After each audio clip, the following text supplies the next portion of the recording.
आणि सगळी माहिती मिळेपर्यंत सोडू नकोस. Yes sir. सर आणखी एक महत्त्वाची गोष्ट, राणी सरदेसांच्या घरात काम करणारी संगीता, तिची आम्ही चौकशी केली. तिच्या सांगण्याप्रमाणे हा सगळा प्लॅन राणी सरदेसांच्या घरात ठरला होता. काय? पण राणी सरदेसाईंचा याच्याशी काय संबंध? मला असा डाऊट आहे की मला धनंजय सरदेसाईंच्या केसवरून हटवण्याचा हा प्रयत्न असावा. तुला कुठल्या केसवरून हटवायचं आणि कुठे अपॉइंट करायचं हा सर्वस्वी पोलीस डिपार्टमेंटचा प्रश्न आहे. कुणी काहीही केलं तरी मी सांगतो तूच ही केस हँडल करायची आहेस. आणि अशा मार्गाने जर तुला बाजूला करणार असतील ना तर मुळीच जायचं नाही. And that's final. Thank you sir. Thank you very much. Neha कशी आहे? या सगळ्यामुळे तिलाही त्रास झाला असेल ना? सर ती ठीक आहे. ती आली आहे. आली आहे? अरे मग कुठे आहे ती? सर बाहेर वाट बघते. अरे मग बोलाव ना तिला. मला न भेटतच पळायचं आहे का? तिला सांग मी रागवलंय म्हणून. Yes sir.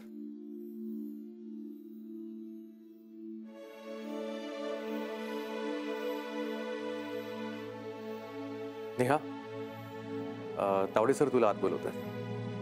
ये ना. मैं कम इन सर? आत्ता विचारतेस? बाहेरच्या बाहेर पळायचा प्लॅन होता का? नाही सर. ये.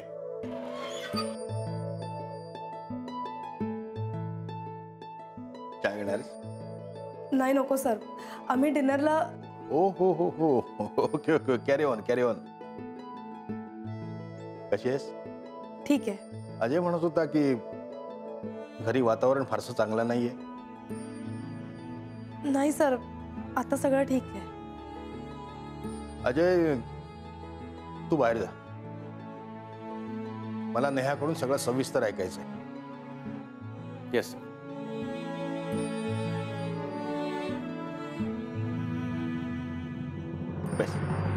वाघमारे आज काय झालंय कळलंय ना तुम्हाला? अहो मॅडम, आज आपल्यात एकदम क्लिअर बोलणं झालं की. नाही ते नाही म्हणत आहे मी. तुमचा जो राईट हँड आहे त्यांनी काय गोळ घातलाय हे कळलं का तुम्हाला? कोण? सुभेदार? हो तोच, रणजित सुभेदार. मी सांगत होते त्याला आगाऊपणा करू नकोस, पण तरीही त्यांनी केलाच. आणि शेवटी काय झालं? आपण जेलच्या आणखी जवळ गेलोय सगळे. मॅडम अहो, तुमच्या सांगण्याप्रमाणे काम केलं ना त्यांनी. तुम्ही आज सकाळी त्याचं केवढं कौतुक करत होता. त्यांनी त्या नेहाला फोन केला. तो नेमका फोन त्या अजय ठाकूरने उचलला आणि अजय ठाकूर नेहाच्या आई वडिलांना रणजित बद्दल सगळं काही खरं सांगून टाकलं. आता हे सगळं मी नव्हतं ना करायला सांगितलेलं. आता तो अजय ठाकूर यातून काय अर्थ काढेल याचा अंदाज येतोय ना तुम्हाला? मॅडम अहो, नुसते अर्थ काढून काय होत नसतो, सिद्ध करावं लागतं. हो पण आपण यात इन्व्हॉल्व आहोत हे जर त्याला कळलं तर, हे त्यांनी सिद्ध केलं तर. वाघमारे आपल्या विरोधात एक जरी पुरावा मिळाला ना तरी सगळं शोधून काढेल ना तू. सगळं म्हणजे?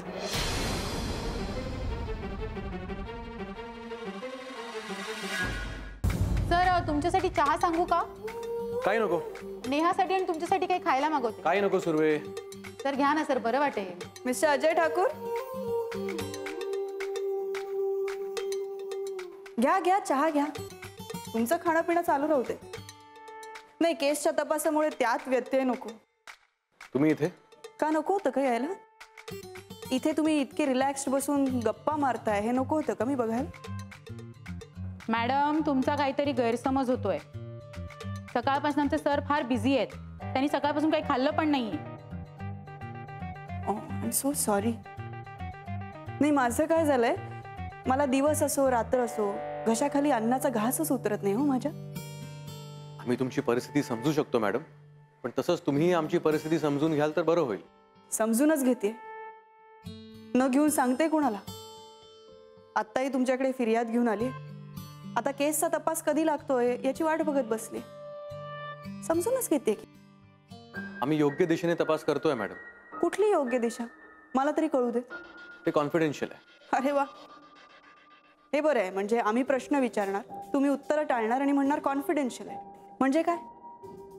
परत मी जिथे होते तिथेच. मला काही माहित नाही, तुम्ही काही सांगत नाही, मग अचानक तुम्ही घरी येणार, माझ्या हाताचे ठसे घेणार, माझ्या स्टाफला चौकशीला घेऊन जाणार. अहो काय चाललंय का इन्स्पेक्टर? मॅडम योग्य वेळ आली की आम्ही तुम्हाला सगळं सांगू. कधी? कधी येणार तुमची योग्य वेळ? गेले कित्येक दिवस मी हेच ऐकतेय. धनंजय सरदेसाई एवढा मोठा बिझनेसमॅन, त्याचा खून झाला आणि अजूनही खुनी पकडला जात नाही. कमाल आहे. मॅडम, हाय प्रोफाईल केसेसना एवढा वेळ लागतोच नेहमी. कसं असतं ना की अनेक लोकांची वेगवेगळी मतं असतात, उलटसुलट माहिती दिली जाते, कित्येकदा ती मुद्दामून दिली जाते. पण डोंट वरी, आम्ही हे सगळं लवकरात लवकर शोधून काढू. ठीक आहे, मग तुम्ही शोधून काढेपर्यंत मी इथेच थांबते. हो, कारण काय आहे, या पोलीस स्टेशनमध्ये जास्त सेफ वाटतं मला. तुम्ही एक काम करा ना, तुम्ही मला अटक करा, सगळीकडे जाहीर करा की मी गुन्हेगार आहे आणि त्या लॉकअपमध्ये मला बंद करून टाका. तिकडे जास्त सेफ वाटतं मला. आणि तुमची सुद्धा बाहेर जी बदनामी होती ना की तुम्ही ही केस सॉल्व्ह करू शकत नाही, हा, ती पण थांबेल. तुमच्या जीवाला काही धोका नाहीये मॅडम. कशावरून कशावरून तुम्ही असं म्हणताय? तुम्हाला माहिती आहे माझी अवस्था काय आहे? एवढं मोठं घर आहे, पण घरात एक माणूस नाही ज्याच्यावर मी विश्वास ठेवू शकते. त्या संगीताला जवळ केलं, पण तिने मला फसवलं. मिस्टर अजय ठाकूर, तुम्ही विचार करा, धनंजयच्या प्रॉपर्टीच्या मोहापायी कित्येक जण माझ्या जीवावर उठले असतील. बाहेरचं तर सोडा हो, घरातले सुद्धा. क्षण आणि क्षण मोजतीये मी. मॅडम, तुम्हाला जर असं वाटत असेल तर मी तुमच्यासाठी 24 तास पोलीस पहाऱ्याची सोय करू शकतो. एवढं काही करायची गरज नाही. माझं म्हणणं फक्त इतकंच आहे की तुम्ही लवकरात लवकर या केसचा तपास करा. किमान कोण संशयित आहे हे तरी मला सांगा. मॅडम, मी तुम्हाला याआधीही सांगितलं आहे, जोपर्यंत गुन्हेगार कोण आहे हे सिद्ध होत नाही तोपर्यंत आमच्यासाठी सगळे संशयित आहेत. अरे वा, हे बरं आहे. म्हणजे अशा वेळी पोलिसांकडून मदत मिळण्यापेक्षा मीही कशी संशयित आहे हेच मला परत परत ऐकवलं जाते. मिस्टर अजय ठाकूर, काही उपयोग नाहीये तुमच्या अधिकाराचा, तुमच्या माहितीचा काही उपयोग नाहीये. तुम्ही एक काम करा ना, तुम्ही ही केस कुठल्या तरी प्रायव्हेट डिटेक्टिव्हला देऊन टाका किंवा कुठल्या तरी CBI ऑफिसरला द्या. तुमच्याच्यानं नाही होणार आहे. मॅडम, सल्ला दिल्याबद्दल खरंच खूप धन्यवाद. पण तुमचं बोलून झालं असेल तर तुम्हाला एक प्रश्न विचारू का? जरूर. या केसबद्दल असेल तर प्लीज विचारा. रणजित सुभेदारचा आणि तुमचा काय संबंध? कोण? हा, तो वाघमारेंसोबत एकदा आला होता. तो एकदाच आला होता का? हा, म्हणजे 2-3 वेळेला असेल का आला होता?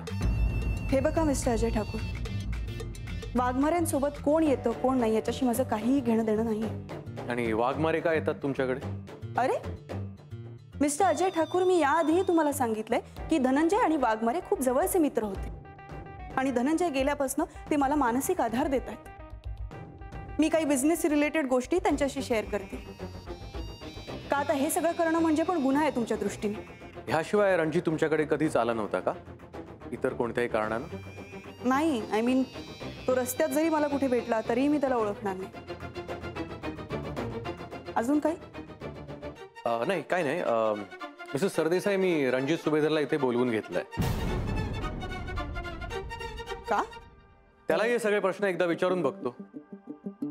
तुमच्यासाठी तो इतका महत्वाचा नसला तरी कदाचित त्याच्यासाठी तुम्ही महत्वाचे असाल. त्याला सगळंच नक्की लक्षात असेल. तो तुमच्याकडे कधी आला होता, केव्हा आला होता, किती वेळा आला होता, तो नक्की सांगेल. मिस्टर अजय ठाकूर, मला आता खूप वाईट वाटतंय. तुम्ही खूप प्रेशराईज करताय मला. वाईट वाटून घेऊ नका, मी फक्त माझी ड्युटी करतोय. शेवटी एकट्या बाईच्या मानसिक अवस्थेचा फायदा घेतात लोक, हेच खरं. फायदा घेण्याचा प्रश्नच येत नाही मॅडम. पण एकदा होऊनच जाऊ द्या ना. दूध का दूध और पाणी का पाणी. राणी सरदेसाई माझ्यासाठी एक मुख्य संशयित आहे. राणी सरदेसाईला भेटायला जाण्याच्या आधी तुम्हाला एकदा विचारायला हवं होतंस. तू मीराला फोन कर, मी देते तुला 1 लाख रुपये. घे आणि आता फोन कर मीरा. न्यावं लागतं मला. त्या घरी जाऊन आलोय मी. तुला कळत नाही तू कोणासमोर बोलतोयस? न्याशी लग्न करायचंय मला.